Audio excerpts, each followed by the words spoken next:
First of all, I would like to thank Hungarian Cultural Institute and Janos for the wines. So there we have Hungarian wine, and we have also here as a guest Daniel Hugi, who is László's grandson, and Natalia Hugi, who is the director of László Moholy-Nagyi Foundation. And we also gonna have talk now with Harry Liivrand, who is art critic and cultural diplomat and curator. And Daniel will have a talk. We will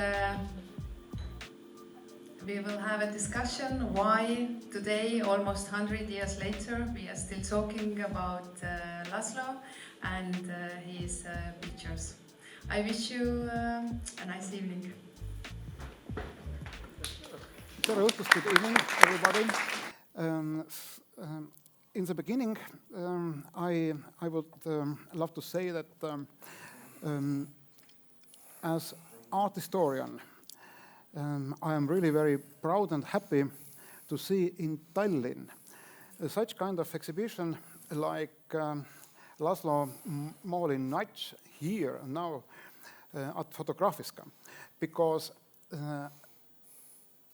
as long as I remember and as much as I know, his works never have been shown in Tallinn before, although that the Bauhaus and Bauhaus school was already well known in 20s in Estonian art scene. And maybe it's important also to point it out that already 100 years ago, so 1923, Estonian art students from Pallas Art School from Tartu went to visit Bauhaus in Germany, and it could be just kind of idea fix that some of them also met László Moholy-Nagy then, because he worked there, as you know. And in Bauhaus, there even have studied two Estonians. One was Rudolf Paris, who exactly between 1922 and 1925 studied their art, but became art historian, by the way. And there also studied a couple of Baltic German ladies, but we actually don't know very much about the history of those ladies studying there and what did they do more later on. So, and talking about more Estonian-Hungarian relationship, also important is to talk about 20s, because exactly 100 years ago, so 1923, one Hungarian ceramist. I always have to take the paper to say out the name. So Geza Jako was his name. Became a professor at Tallinn Art School Department of Ceramic, and worked here 17 years as a teacher and professor. And also another Hungarian, Ernő Koch, came to Tallinn 1926 and started to work here until 1940 as a graphic artist, and made lots of very nice pictures about Tallinn Old Town. So we can say that in 20s we had kind of Estonian-Hungarian artist life here in Tallinn, and maybe crème de la crème was then in the end of 30s. We had in Tallinn Art Hall already huge big exhibition about Hungarian art. But as long as I know, so I say it again, László Moholy-Nagyst never been exposed in Tallinn. And I am really bloody happy to see it. And of course, to see you as a grandchild of him. So what do you think now about this show and the legacy of your grandfather? I love the show. I mean, the exciting thing about doing the show at Fotografiskas, it first opened in New York, and then in Stockholm, and now in Tallinn.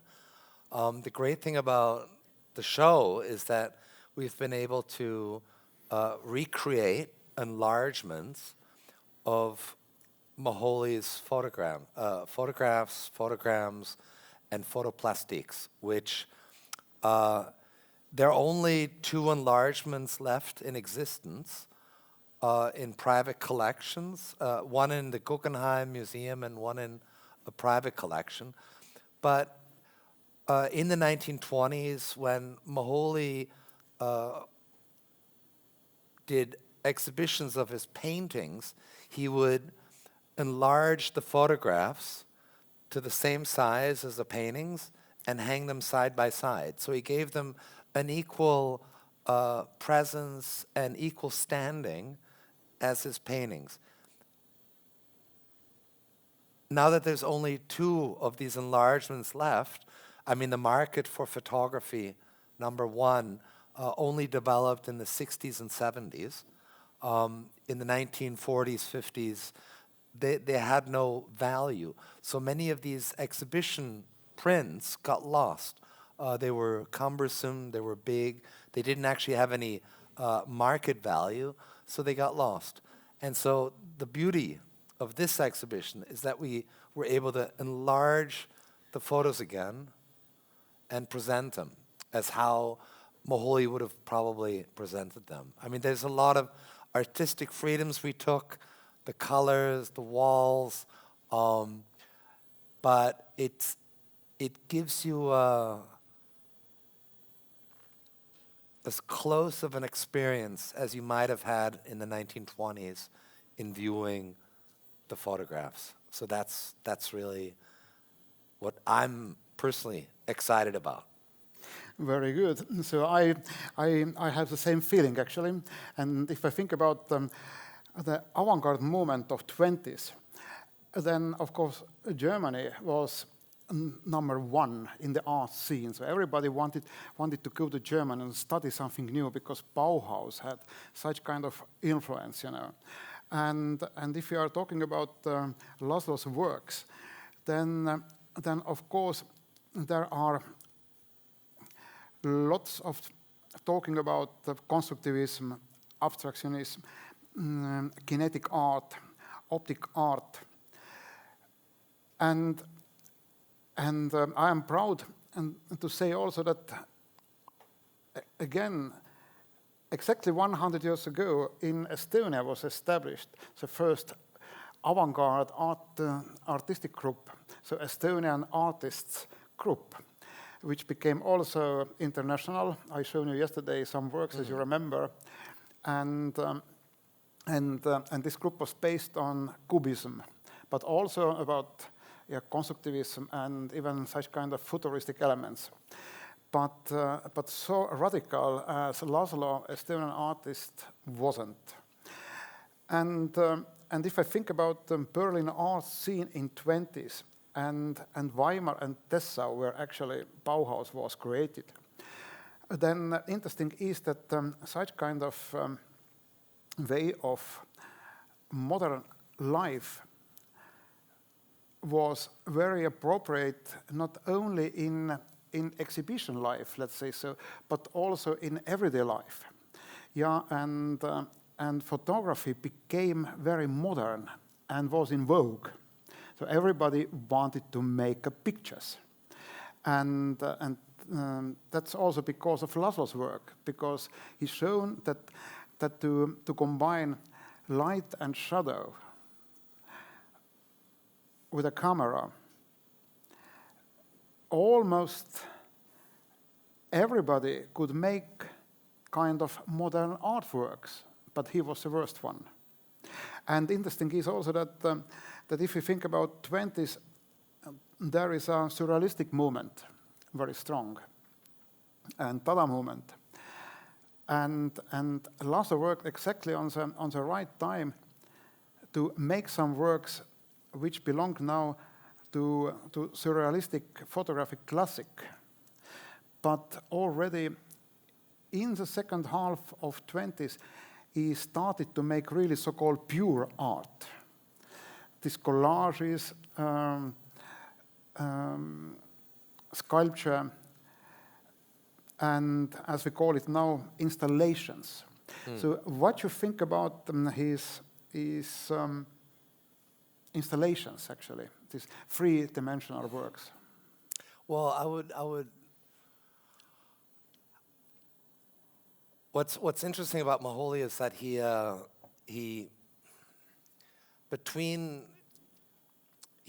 decided to become an artist at the end of World War I, while recuperating in the hospital from a wound that he was inflicted on the battlefront in Galicia. And it was at that time that he decided to dedicate his life to art. And he went through a short expressionist, figurative expressionism period in 1919. And then quickly, over the course of a year, went through several different versions of abstraction, going from very flat, creating a sort of dynamic glass architecture, which he called, and then even the photoplastics, which kind of emerged 2 years later, are more associated with the Berlin Dada movement. So you had these short little moments, which eventually, by 1922, culminated in a sort of classic constructivist, inspired by the Russian constructivists, abstract painting, which then began to define the moment. Moholy did, I mean, today there's no questions asked if an artist works in installation art, in video, in painting, in drawing, in photography.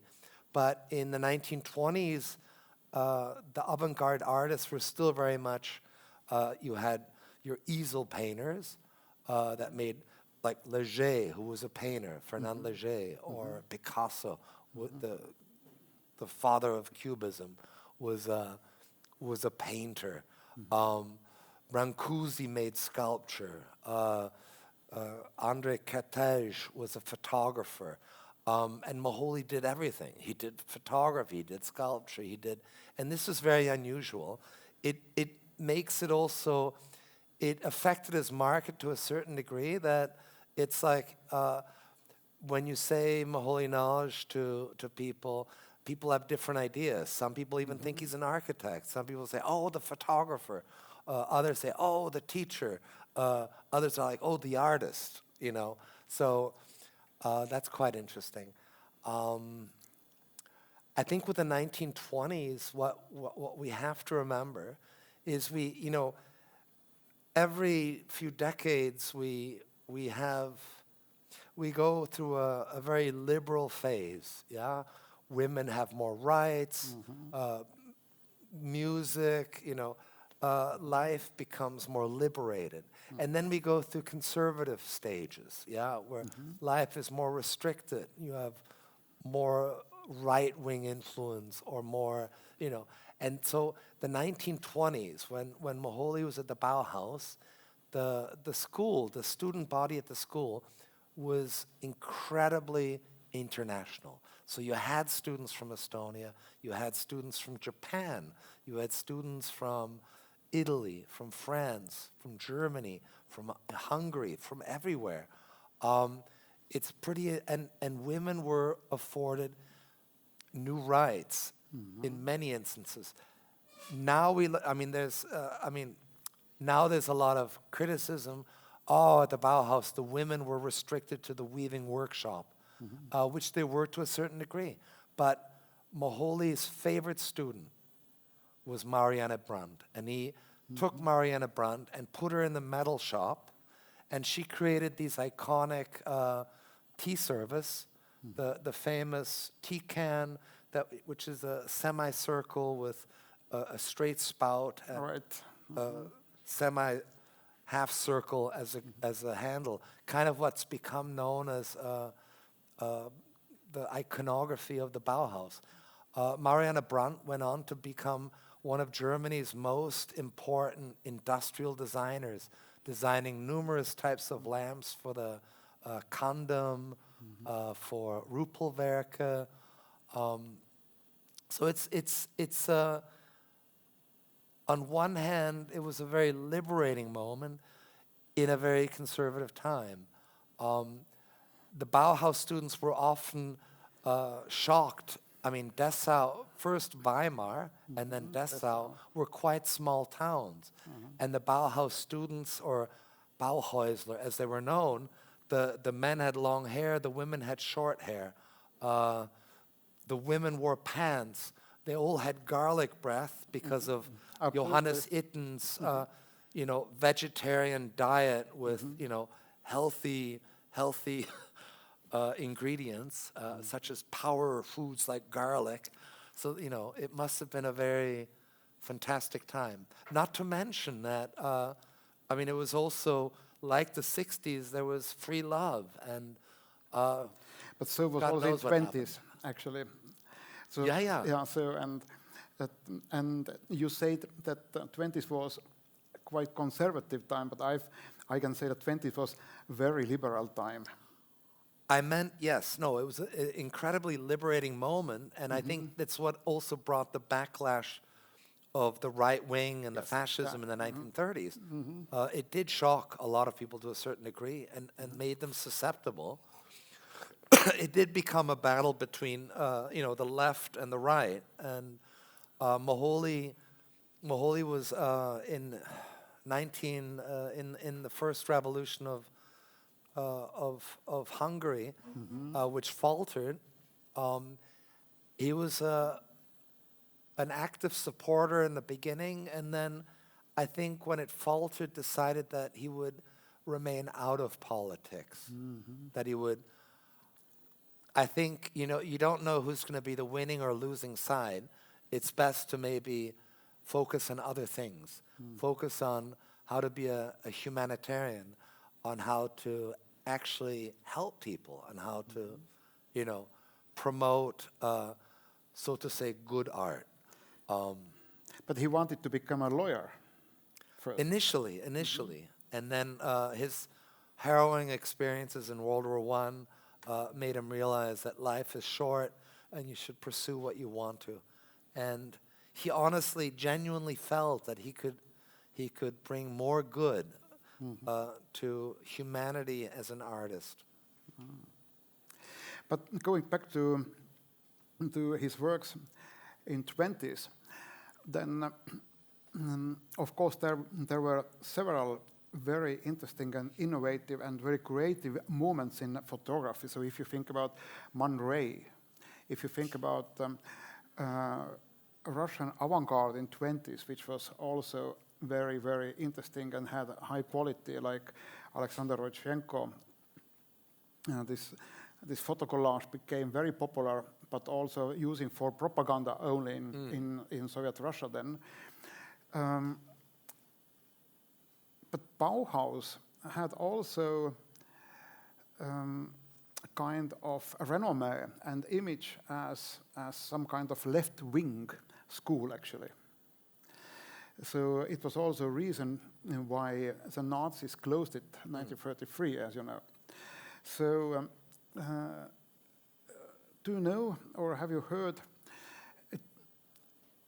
did László join in some kind of political movement in Germany or in Bauhaus or something? No, Moholy was pretty neutral in that regard. Like I just mentioned, as a young man, He was, I think, a supporter of the first revolution in Hungary, but then realized quickly it's maybe not a good way to go. No, the Bauhaus is quite conflicted. I mean, the Bauhaus left Weimar because it was rather conservative. And Dessau was a small city, but a very industrialized city. And Gropius was invited by the city leaders of Dessau to open the Bauhaus and to be able to build a new building of his own design in the international style. And that's how the Bauhaus building came about. What happened and then I think there was a genuine, I don't see it as political. I don't see it as political because it was, I mean, it's very easy to offend fascists. It takes very little. Any sort of freedom, any sort of little thing, a sign of self-expression will be seen as a negative. Yeah, it was. So of course, eventually they would stumble into the pitfalls or the stones of fascism laying in the middle of the road. But what happened in 1928, through pressure from the city of Dessau and the gradual rise of fascism, Walter Gropius resigned from the Bauhaus, and Moholy-Nagy. Moholy then resigned as well in support of Gropius, and Hannes Meyer then took over, and Hannes Meyer was a staunch communist. So a brilliant architect. Hannes Meyer has I think one thing says it all, and it's a photograph. I wish you could show it here, but it's like the room of the future, and it's like 4 triangular posts with a flat kind of bed. That would be the bed, and then there's a table and a kind of a collapsible folding chair, and then a phonograph on a stand in a barren room, and that is a room of the future. I mean, it's kind of cool, it's kind of elegant, and minimal, and modern. It also looks like a prison. And so I think the mistake that was made, and Hannes Meyer was a genius architect. If you look at his architecture, it's really a predecessor for a lot of brutalist, minimalist architecture, which when done well is beautiful. When done poorly is horrible. And sadly, a lot of the Soviet architecture was done poorly. So it was like a prison. But it didn't, in 1928, 5 years before Hitler came to power, it was brewing in Germany, this war between the right wing and the left wing. And for Hannes Meyer to take power, to take over the leadership of the Bauhaus and be openly very communist was a bad idea. And this eventually closed down the Bauhaus. They were forced to move. And then Mies van der Rohe, who was, I would say, on friendly terms with the Nazis. He wasn't a Nazi by any means, but he as a Rhinelander, he could, as a Christian Rhinelander, who liked to drink and smoke cigars, Good life. he could kind of associate with he could at least communicate with the Nazis and convince them that they could continue with the Bauhaus in Berlin. And after a few years, the Nazis said, sorry, you got to close this down. And then Mies van der Rohe emigrated to the United States, to Chicago, also Chicago, where Moholy had emigrated.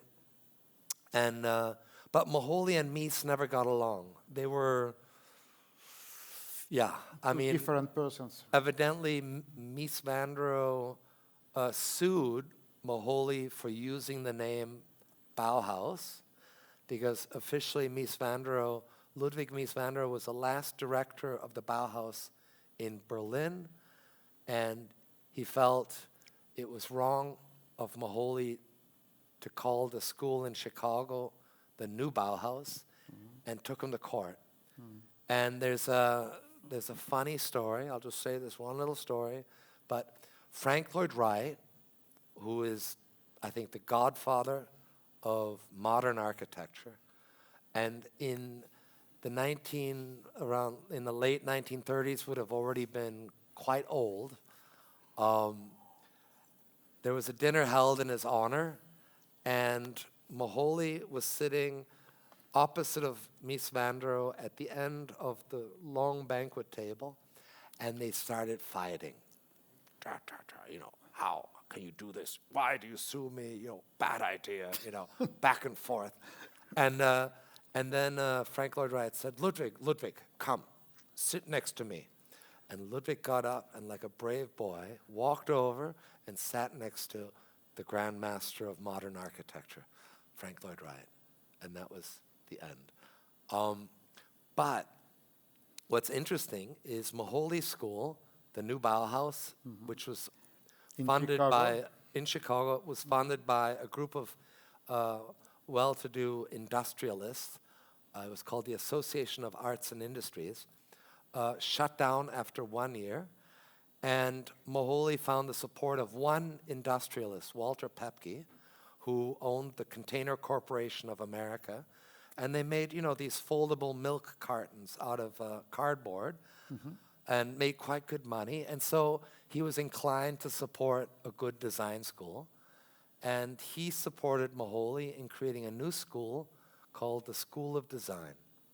And the School of Design lasted about 3-4 years, and then it turned into the Institute of Design, and then eventually merged into the Illinois Institute of Technology, IIT. What's interesting, Mies van der Rohe's school, the Armour School of Architecture, also merged into the Illinois Institute of Technology. So today, the design department and photography department is actually my grandfather's school, founded by Moholy-Nagy, and the architecture school was founded by Mies van der Rohe. So in the end, it all comes together into one little institution. That's art history, as we say now. And what I wanted to ask about more like a 20, so you said already this important year, 1928, when Moholy moved to Berlin back, and also Walter Gropius. And 1928 happened in Berlin also this so-called Grand Berlin Art Exhibition. So I think his works have been exhibited also in that show. Why I mention it? Because in that show also some Estonian artists from this Estonian avant-garde group were shown. So and I think it needs more research, that maybe next to each other, maybe on the same roof, there has been only once in history the works of László Moholy-Nagy and then some Estonian avant-gardists from 20s. So this is just like kind of idea fix. So it's really need to research, maybe go to archive to Berlin or something like that to get to know it. But I hope it happens so. Yes, definitely. I mean, the 20th century, the beginning of the 20th century, I mean, this started in the 19th century, but world's fairs, trade shows.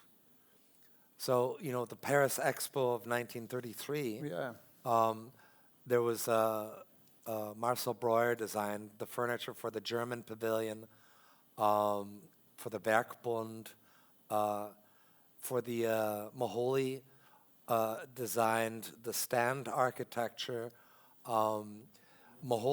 There's a photograph in the exhibition of a woman's legs from the back, wearing silk stockings with the line back here and the heels, and you see a like a railing, and in the background you see a river and a bridge, and that is Cologne, the city of Cologne, where I live today, and that is the Köln Messe, which is the company I work for today, where I run our Cologne. But that was taken in the Messe Tower, or in the fair tower, which was built in the 1920s.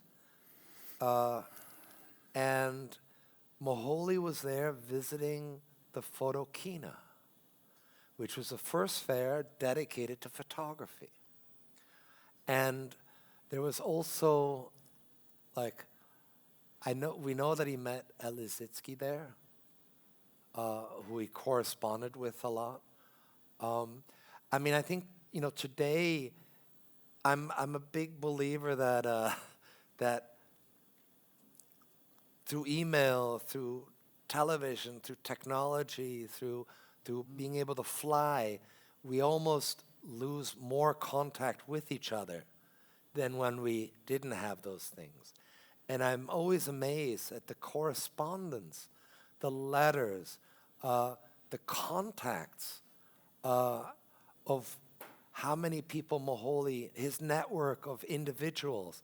I mean, Moholy was very close to Alvar Aalto. There's a lot of correspondence. They visited each other with Lisztsky, with Alexander Rodchenko in Soviet Russia. Like I said, with the Bauhaus, there are Japanese students. There is this kind of internationalism, this outlook that the world is a smaller place, and people made an effort to go visit. You visited the neighbors more often, yeah, and it's yeah. I mean, but László also traveled quite a lot across Europe, Yeah. and he has been also many times to Finland. So maybe you can tell this funny story about Hattula. yes, that is indeed a funny story. I mean, Moholy, his name, Moholy-Nagy, is actually an invented name. He had, when he was an officer in World War I, his name was László Nagy, and that's like John Smith, or it's a very In Hungary. very common name. And so to differentiate his name as an artist, he added the Moholy. Like in Estonia, could be like a Jaan Tamm. Everybody understands it, what it is. So it's like a John Smith. Yeah, because he grew up he was born in a small village called Baksborshad, but then grew up in a town or the town of his favorite uncle, where he also lived for a moment, called Mol. So that's the Serbian name. The Hungarian would be Mohol. And so he did Moholy-Nagy, and that was his artistic name. And so the only people named Moholy-Nagy are my grandfather, my mother, my aunt Claudia, who died in 1971, and my grandmother. I mean, that's it. If you ever come across another Moholy-Nagy, you won't. It's a name that's very rare. But Moholy, we always say Moholy because the Hungarians say Moholy-Nagy, the Germans say Moholy-Nagy, the American academics say Moholy-Nagy. Anyway, I always say Moholy, it's easier. So Moholy in the 1920s visited Finland. He also never drove a car, which, for a modernist who was a big proponent of technology, it's pretty fascinating. But his girlfriend, an actress named Ellen Frank at the time, had a Fiat. And so Ellen and Moholy went to Finland. They took the ferry to Stockholm. From Stockholm, they took another ferry up to Finland. And then from Finland, and then in Finland they drove to go visit Alvar Aalto.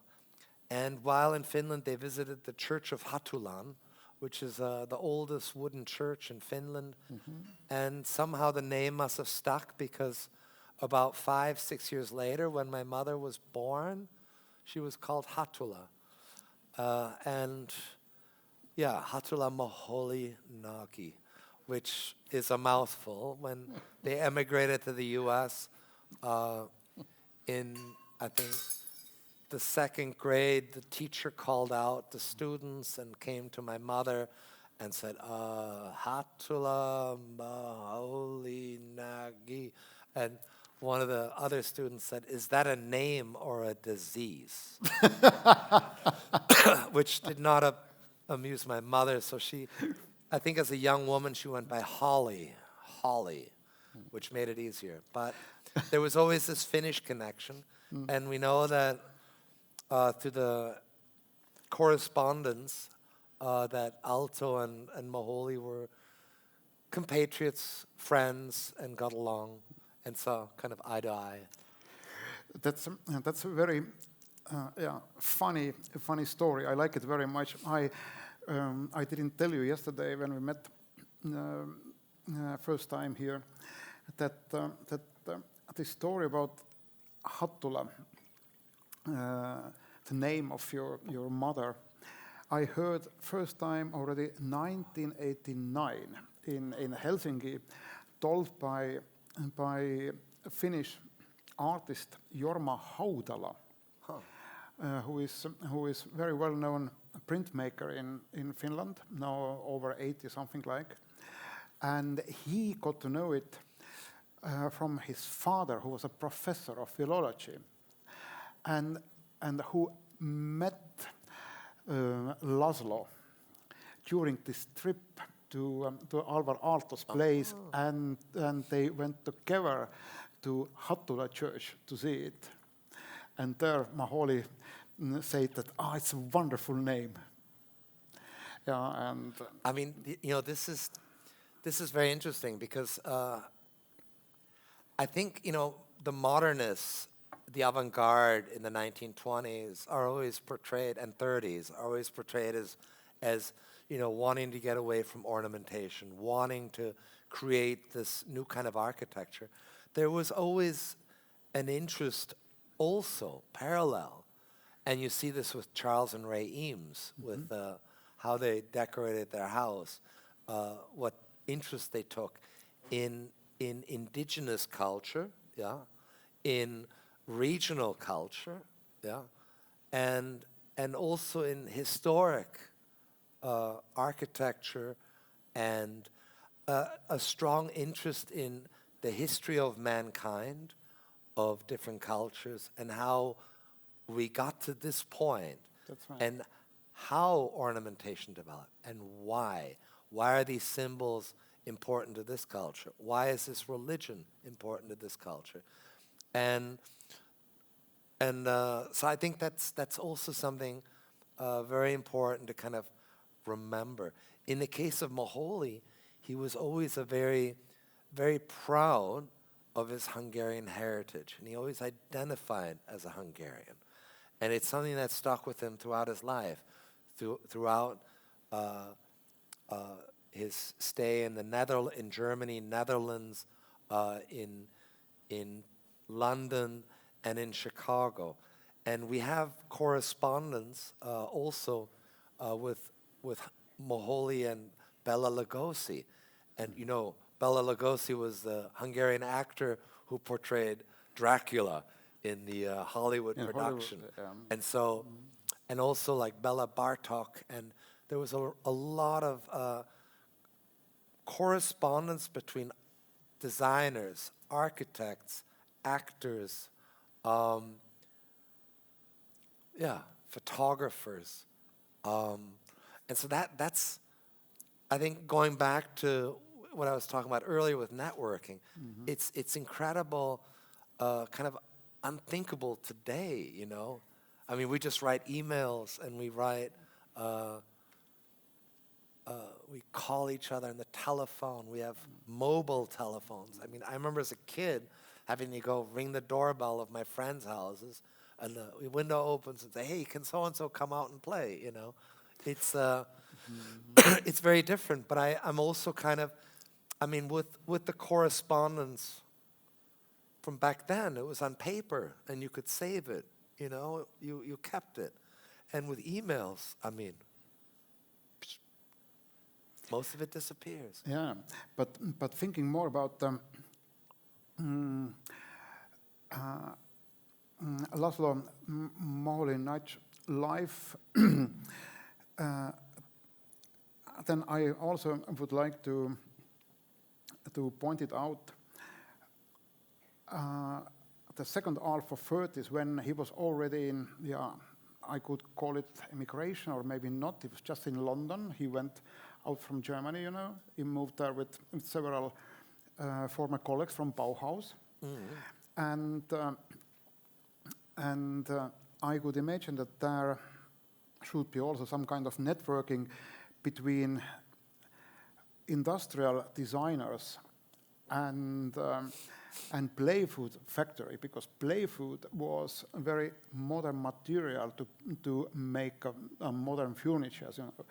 And our Estonian factory, Luther factory or Luterna of playwood, had also branch in London, and even Alvar Aalto and Gropius did some kind of sketches for products of our factory there. But they all were also connected with other Bauhaus artists, so I could imagine that maybe László and also Marcel Breuer, who was also Hungarian, also those days in London, could make something for Luther Playwood Factory. But of course, this is just like a speculation. But we don't know exactly the history of those years in London. But it could be. Well,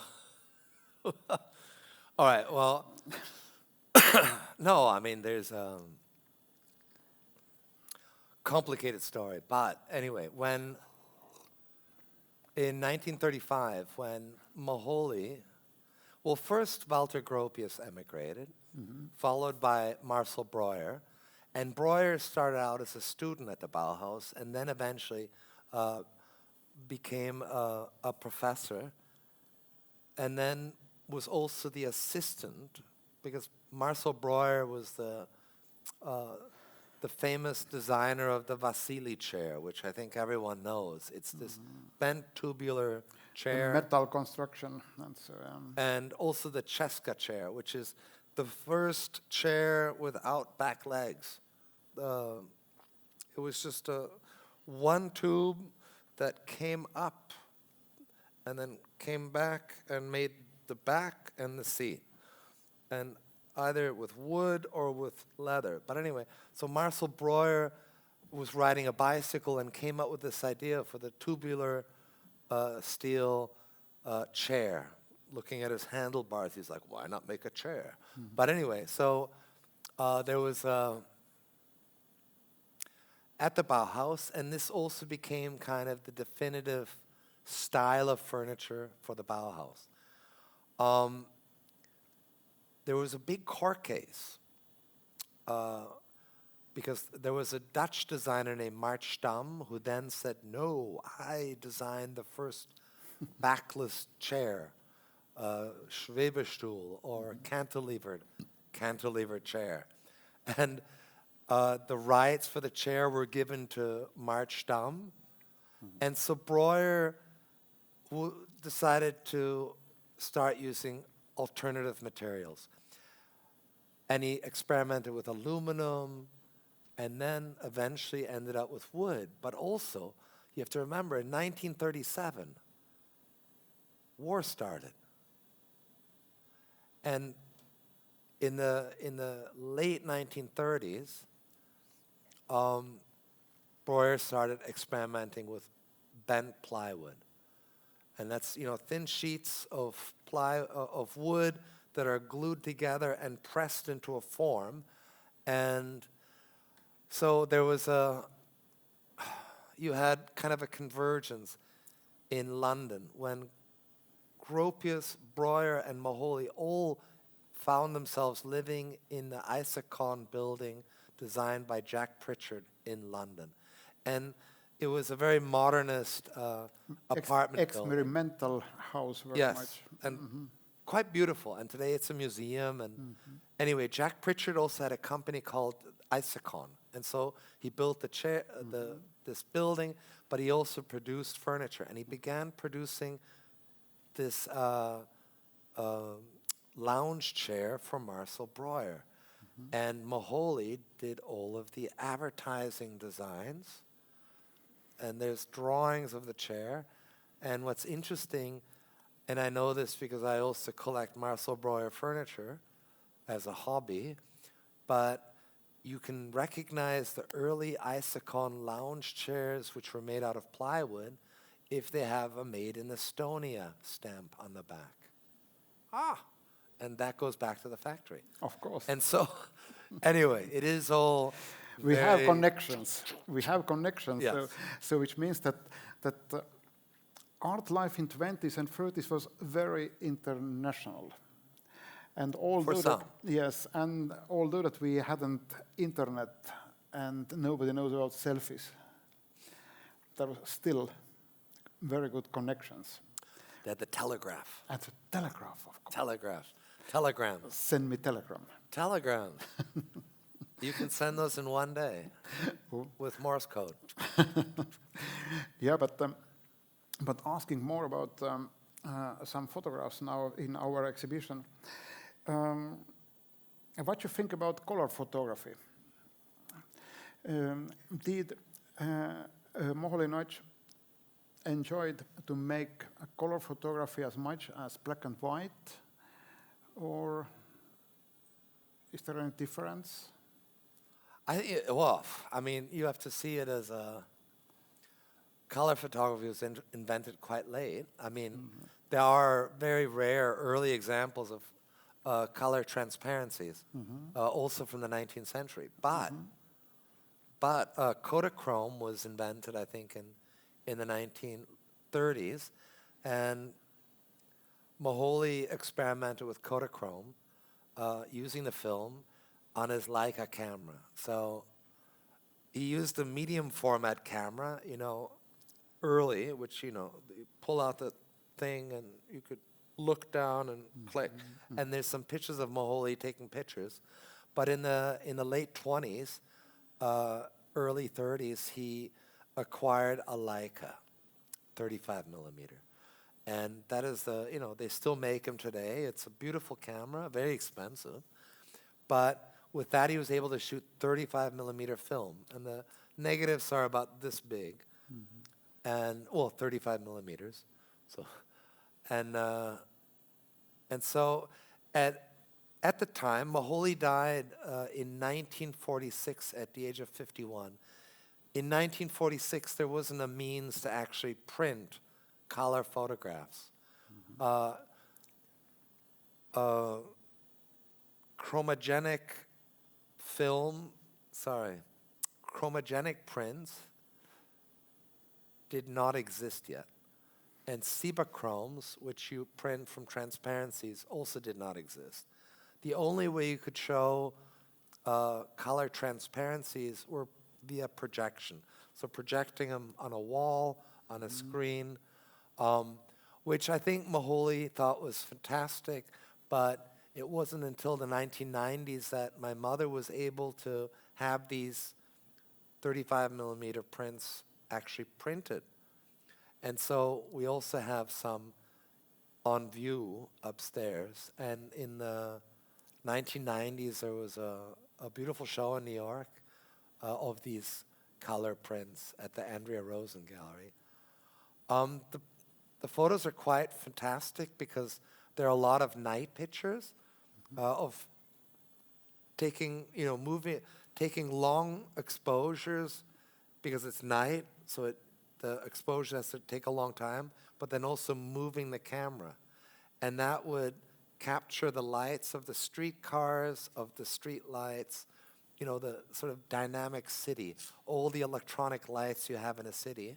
And it would kind of make these beautiful abstract compositions, which I think Moholy loved, because he made a lot of them. And so there's a few examples upstairs. But I think this also kind of shows the gradual development, because one thing that Kodak did very early on, back in the late 19th century, was create the personal camera, the Brownie camera.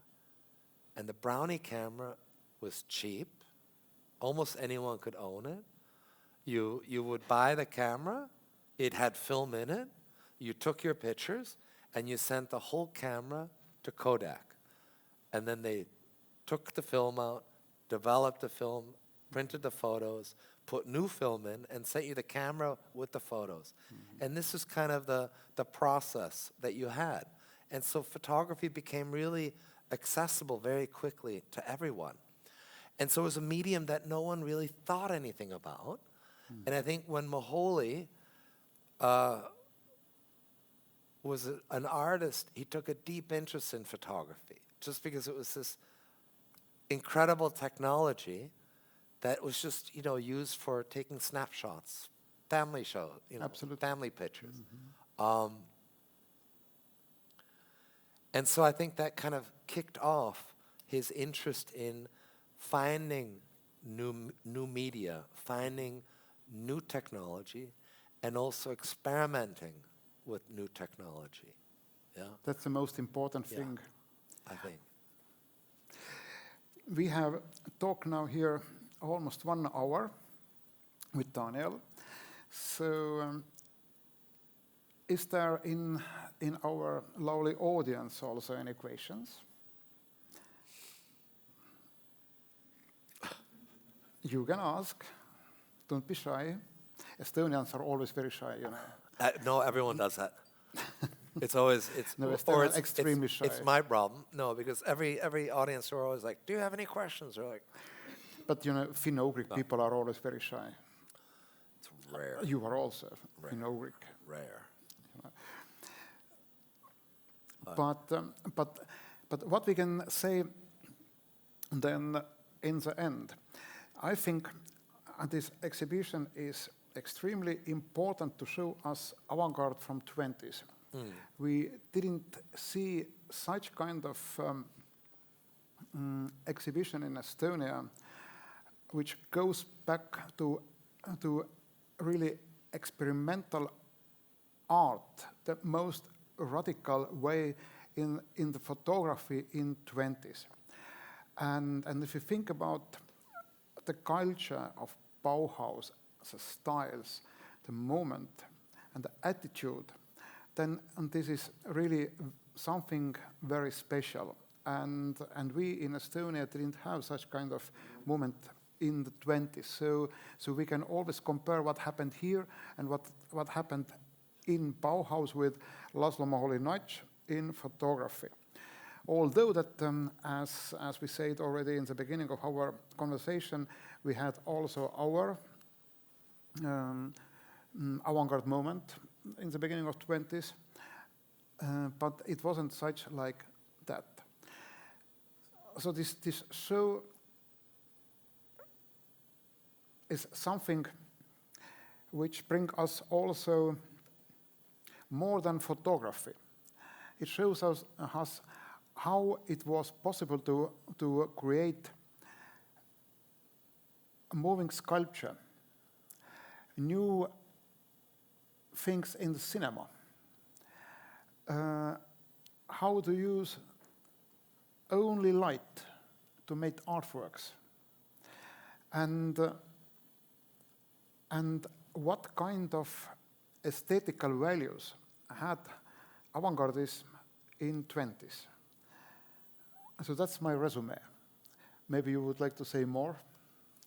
No, I think that's beautiful. That's very well put. I like the show in the context of a lot of contemporary photographers, and especially with Fotografiskas, because Fotografiskas doesn't differentiate between the fine art photographers and the commercial photographers, or the journalist, the photojournalist. And there's so many different veins of photography that exist today, and even constructed photography. I think it's I think what Moholy was calling for is that we learn how to read photography. Yeah, that we understand when an image is manipulated. And if we look at like early Soviet propaganda photography, or even Chinese communist portraits of Mao Zedong with the people cut out and disappeared, or there's portraits of Stalin, and suddenly he's standing there alone, and the people around him were just removed, airbrushed over, and probably just killed, in real life as well as in the visual depictions of them. And especially with fake media, with all the what they call fake news. We really have to take everything under a more critical eye. Yeah. And we have to recognize when things are manipulated. And I know those are the arguments that the far right uses too, which is horrible. But I mean it in a sensible, logical way of not going down a rabbit hole of QAnon, or there are all these. We're living in a very volatile time today as well, and that I think makes Moholy even more relevant. Is that in many ways he exposed all the different techniques that photography can be manipulated with, to be misused as well as appropriated for positive things. So Good to say. I think I'll leave it at that. Then, ladies and gentlemen, thank you very much for your attention. Oh yes, please. Hello, yes. I would like to know some of your personal story related to your grandpa, or that you adhere yourself, like in a personal level. Well, he died in 1946, and I'm not that old. No, I never met him, but I've read most texts about him. I've read his book. He published a book, or actually my grandmother published a book shortly after his death called Vision in Motion, which has been, it's a book about his sort of teaching, his vision of art and how to teach art. And growing up looking at his art, his photography, his paintings, my mom, she was only 13 when he died. She told me a funny story once, that she, in Chicago, of course, they lived in an apartment, very modern. He would paint in the living room. He had a little area in the living room where she could not go. Her and her sister were not allowed within 2 meters of the paintings that would sit there on the easel. He spent in Chicago most of his days working on the school, fundraising, teaching, and he would dedicate his evenings to painting. So he would paint into the night, and then get up early in the morning, and then go to, do his work at school, at the institute. And but my mother once said that she would go to friends' houses and was really jealous that her friends had fluffy pink pillows and bed covers and frilly curtains with lace. And my mother had this white roller, you know, a Rollo. A Rollo. And everything was very modern and clinical. And so, I mean, something that I think became common in the 1990s or even today is very chic. She went through all that. And of course, you get rebellion, you get postmodernism. And I think it's one of the reasons she dedicated herself to Mesoamerican archaeology. So Hattula became a very well-respected archaeologist for Mayan culture. And if you know, I mean, that's also funny because she chose Maya over Aztecs because everyone thought the Aztecs were bloody and that the Mayas were peaceful farmers. But it turns out the Mayas were even more obsessed with death and killing and destruction. So, but she stuck with it anyway. But my personal, I mean, I think a lot of it just rubbed off on me by being used to it. I mean, I noticed that with my mother. This was one thing she said, like, oh, you know, I used to be jealous, but as a young woman, and then when she was my mother, it was all very, you know, I don't know. I think I was smashing a toy once, and she's like, Danny, that's bad. You shouldn't do that. It's bad to destroy things. Roll up a piece of newspaper and hit your pillow if you're angry. And I'm like, that's not fun. Destruction is fun. So there was always I mean, she's still alive, and she always had a very logical, smart answer for everything in a very generous, giving way. No frills, always to the point, and all the walls in the house were always white. You know, there was definitely a continuation of a non-ornamental life. Yeah. And I always appreciated that.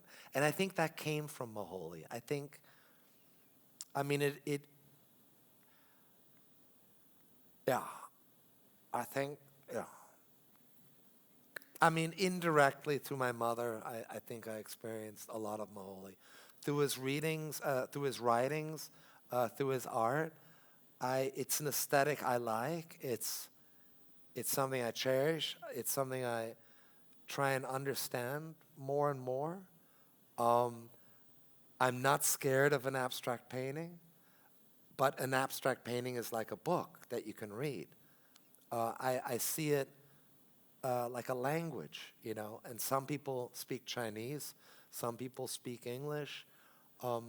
In order to understand abstract painting or modern art, you have to understand that language.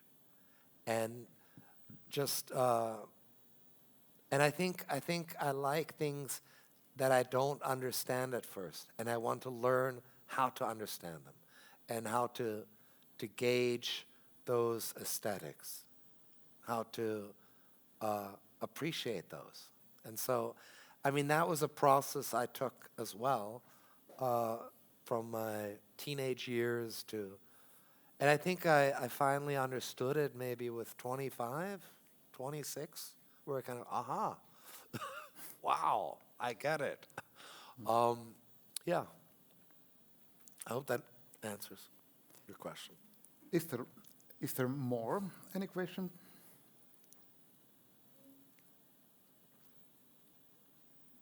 As László really loves modern technique, what do you think how he would like to live in nowadays when everything is changing so fast, the process is so fast, AI is changing our life very fast.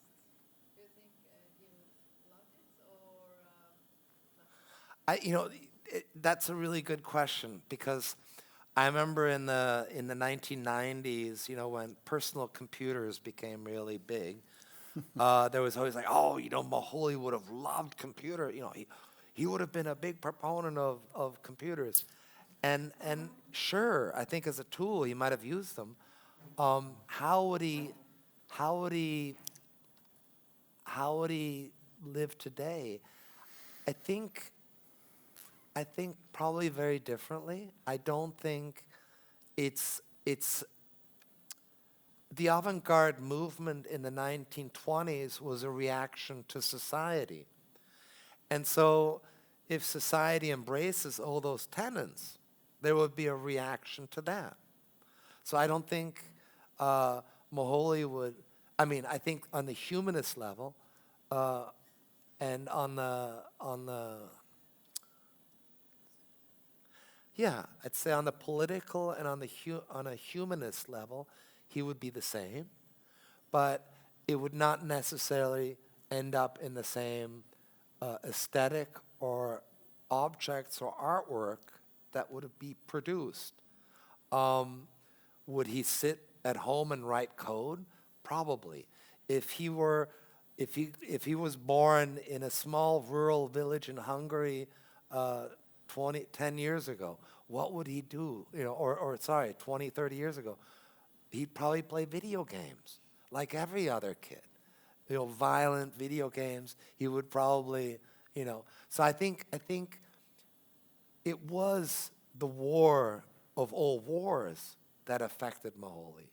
I think World War I, that level of destruction had never been seen by the world before. It affected everyone. It affected the whole world. Estonia, yeah, the Soviet Union, you name it. It really shattered the world. And then you had this, you survived it, and you're like, thank God we survived this. And then it all went to shit again, So how do you navigate that? So I think today it would be very, I'm not sure. That's a really, I think, hard, impossible to answer. So,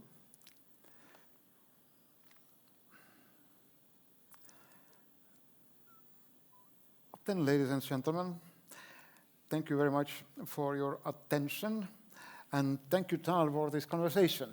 Thank you.